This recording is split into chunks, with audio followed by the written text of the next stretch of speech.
Assalamualaikum dan selamat sejahtera. Saya Nurul Izzah, iaitu moderator anda pada hari ini. Hari ini kita akan membincangkan topik yang sangat panas, iaitu perpaduan antara masyarakat. Dan kita akan ditemani oleh beberapa panel jemputan, iaitu Encik Azhar, Encik Haris, Encik Jerome, Encik Afzal, Cik Syubah, Cik Syafiqah, Cik Syahira, Ya, saya. Cik Amira, dan terakhir adalah Cik Nabila. Tanpa membuang masa, berbalik pada tajuk kita pada hari ini. Saya amat kagum dengan negara Malaysia yang sangat unik dan berbilang bangsa. Namun, terdapat beberapa isu yang timbul semenjak ini tentang perpaduan. Pada pendapat Encik Azhar, apakah faktor kewujudannya masyarakat majmuk di negara kita? Saya yakin ramai yang tidak tahu mengapa macam mana masyarakat majmuk boleh wujud di negara kita. Okey. Faktor-faktor yang kewujudannya masyarakat majmuk ni berlakunya disebabkan perkembangan pesat perusahaan biji timah. Okey. Ia kerana perkembangan pesat biji timah memerlukan buruh yang ramai dan British berhadapan dengan masalah tenaga buruh kerana orang Melayu hanya tertumpu pada kegiatan pertanian. Kawasan pengeluaran biji timah iaitu di Lembah Kinta, Lukut, Kelang dan Sungai Ujong. Bagi menarik kemasukan orang Cina, kerajaan British telah melakukan beberapa perkara. Dia melonggarkan syarat kemasukan orang Cina ke tanah Melayu, memberi jaminan keselamatan nyawa dan harta benda dan diberi kebebasan menjalankan kegiatan ekonomi masing-masing di bawah kawalan ketua masing-masing. Itu saja bagi saya pendapat faktor-faktornya kewujudan masyarakat majmuk di Malaysia. Dan seterusnya, pendapat Encik Haris macam mana pula? Perkembangan pesat perusahaan getah. Okey. Perusahaan getah berkembang menjelang abad ke-20 akibat perkembangan perusahaan automobil di Amerika Syarikat. Okey. Pembukaan ladang-ladang getah menyebabkan British memerlukan lebih ramai tenaga buruh India. British lebih berminat mengambil buruh India bekerja di ladang getah mereka. Mereka kerana disebabkan buruh India sanggup bekerja lebih lama, menerima gaji yang lebih rendah dan mudah dikawal. Bermula pada 1857 hingga 1938, buruh India datang ke tanah Melayu. Okey, melalui 3 cara. Cara yang pertama adalah buruh kontrak. Cara kedua, sistem kagani. Cara ketiga, buruh bebas. Masyarakat India telah membawa masuk budaya kehidupan mereka ke tanah Melayu. Encik Jerome, pendapat Encik pula bagaimana? Ya, saya. Pada pendapat saya, British telah mengamalkan dasar kerajaan iaitu maklumat British adalah menguasai ekonomi tanah Melayu melalui dasar pecah dan perintah. British pula dia tak mahu orang Melayu diberi peluang luas dalam ekonomi moden kerana disingkirkan. Kerajaan British pula membawa masuk dua bangsa iaitu China dan India bagi mencapai matlamat untuk mengimbangi kaum Melayu. Masyarakat berbeza akan menyukarkan penduduk untuk bersatu dan bangkit menentang mereka. Let's go. Adakah Encik Afzal bersetuju dengan Encik Jerome, Encik Haris dan Encik Azhar? Bagaimana pula dengan pendapat Encik? Okey, untuk soalan ini, lokasi pertempatan yang berasingan, ya. Bagi jawapan saya, masyarakat pelbagai kaum mempunyai lokasi pertempatan berbeza dan terasing. Untuk orang Melayu tinggal di kawasan luar bandar dan kampung, manakala untuk orang Cina tinggal di kawasan perindustrian dan pelowongan biji timah. And untuk orang India tinggal di kawasan peladangan getah. Mereka hidup berasingan dan amat jarang berlaku perhubungan antara kaum. Itu sahaja untuk jawapan saya. Sekian, terima kasih. Oh, begitu. Dan juga Encik Syubah, sila berikan penjelasan lagi tentang perkara ini sebagai seorang pencinta akan negara kita. Pada pendapat saya, faktor lain yang dapat mewujudkan masyarakat majmuk ialah pengalaman budaya hidup tersendiri. Golongan muda tidak harus mempunyai sikap kacang lupakan kulit, iaitu lupakan asal-usulnya. Mereka diingatkan agar sentiasa mengambil tahu tentang kebudayaan kaum sendiri bagi membolehkan setiap amalan budaya tradisional terus kekal bagi generasi akan datang. Golongan ibu bapa harus mendidik anak tentang adat istiadat mereka dan berpegang pada prinsip biar mati anak, jangan mati adat. Contohnya, masyarakat Cina dan India mengamalkan budaya hidup mereka dari China dan India. Mereka telah menubuhkan pergerakan dan persatuan bagi mempertahankan dan melindungi amalan budaya mereka. Contoh yang lain, bagi budaya tradisional ialah dari segi makanan, pakaian dan adat istiadat.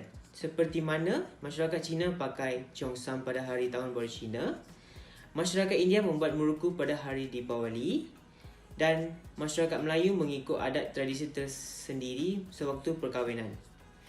Masyarakat berbilang kaum di tanah Melayu jelas dengan pengalaman dan ajaran agama yang berbeza dan dipertahankan. Terima kasih. Saya juga bersetuju dengan Encik Syubah.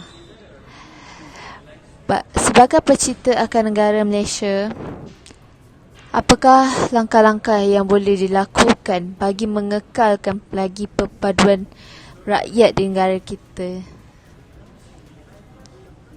Kita mulakan dengan Cik Syafiqah dulu. Macam mana untuk mengekalkan lagi perpaduan negara kita, Cik? Ya saya, langkah-langkah bagaimana rakyat Malaysia boleh mengekalkan perpaduan adalah dengan mengadakan aktiviti gotong royong di taman perumahan untuk memupuk perpaduan kaum rakyat di Malaysia. Okey, masyarakat yang membilang kaum akan keluar untuk bekerjasama membersihkan taman perumahan melalui aktiviti kemasyarakatan ini. Mereka dapat lebih mengenali antara satu sama lain melalui perbualan dan berinteraksi dengan pelbagai kaum. Okey, Tun Dr. Mahathir pernah menegaskan bahawa bulat air kerana pembentung, bulat manusia kerana muafakat, iaitu perpaduan merupakan kekuatan negara. Okey, jika kita mengamalkan prinsip berat sama dipikul, ringan sama dijinjing, kita dapat menikmati pembangunan Nusa tercinta ini bersama-sama. Itu saja langkah daripada saya.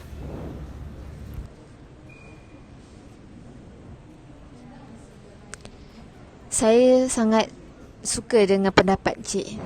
Dan seterusnya, Cik Syairah, apakah pendapat Cik tentang perkara ini? Dan boleh beri langkah-langkah yang sepatutnya. Okey, seterusnya antara langkah yang boleh kita lakukan bagi mengekalkan perpaduan dalam kalangan rakyat Malaysia adalah dengan mengekalkan amalan kunjung-mengunjung ke rumah rakan-rakan yang berlainan bangsa sempena hari perayaan. Sebagai contoh, perayaan Tahun Baru Cina, perayaan Hari Deepawali, Hari Raya Aidilfitri dan juga Hari Raya Aidiladha. Hal ini kerana kebudayaan antara kaum dapat difahami dengan lebih mendalam sekaligus dapat menjana tahap kefahaman dan membina masyarakat yang saling menghormati. Selain itu, amalan rumah terbuka juga boleh dipraktikkan untuk memupuk perpaduan kaum rakyat Malaysia dengan amalan saling memaafkan sesama insan. Oleh itu, sikap buang yang keruh, ambil janji ternyata mampu menjalin hubungan semangat perpaduan yang tersedia itu. Dan begitu juga dengan Cik Amirah. Sila berikan salah satu langkah bagi mengekalkan lagi perpaduan rakyat. Adakah pendapat Cik sama dengan pendapat Cik Syahira dan Cik Syafiqah? Ataupun cik ada pendapat lain lagi? Pada pendapat saya, kita juga dapat memupuk perpaduan kaum di Malaysia dengan menghantar anak-anak ke sekolah kebangsaan. Dengan cara ini, kita akan dapat melahirkan pemuda-pemuda yang tidak mempunyai masalah berhubungan dan pergaulan antara kaum yang berlainan. Pergaulan mesra dan semangat bersatu padu yang dijalin ini sudah mampu menjadi tiang kukuh untuk membuktikan bahawa rakyat Malaysia patuh pada rukun negara. Hal ini sangat penting untuk memupuk perpaduan kaum di Malaysia dalam sanubari anak-anak sejak bangku sekolah kerana melentur buruk biarlah dari rebungnya. Semua kekangan untuk mempererat perpaduan kaum akan dapat diselesaikan jika anak-anak telah mempelajari cara-cara untuk berinteraksi dengan orang yang berlainan kaum sejak kecil.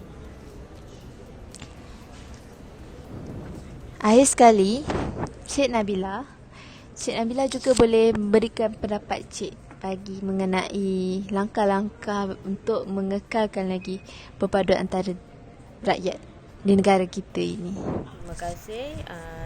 Pada pendapat saya, langkah-langkah yang boleh memupukkan semangat perpaduan kaum di rakyat Malaysia ialah sekolah wawasan. Konsep sekolah wawasan bermaksud 2 atau 3 buah sekolah yang berlainan aliran dan pentadbiran dibina dalam kawasan yang sama dan berkongsi kemudahan-kemudahan asas. Sebagai contoh, kemudahan-kemudahan asas seperti padang permainan, dewan, pusat sumber, bilik komputer, kantin dan sebagainya. Ini untuk mereka semua melaksanakan aktiviti-aktiviti bersama-sama di sekolah. Sebagai contoh, aktivitinya adalah perhimpunan mingguan, aktiviti kurikulum, sukan tahunan, sukan tamasya sekolah, hari kecemerlangan pelajar, hari kantin dan sebagainya. Tujuan penubuhan sekolah wawasan adalah untuk meningkatkan perpaduan di kalangan rakyat di Malaysia. Antara matlamat-matlamat sekolah wawasan adalah mencapai perpaduan dan integrasi nasional melalui perkongsian prasarana, integrasi yang meluas serta pengurangan sumber secara optimum meliputi kepelbagaian pelajar. Terima kasih. Akhir kata daripada saya, sebelum nasi menjadi bubur, kita haruslah berusaha untuk mengekalkan perpaduan antara rakyat di negara kita.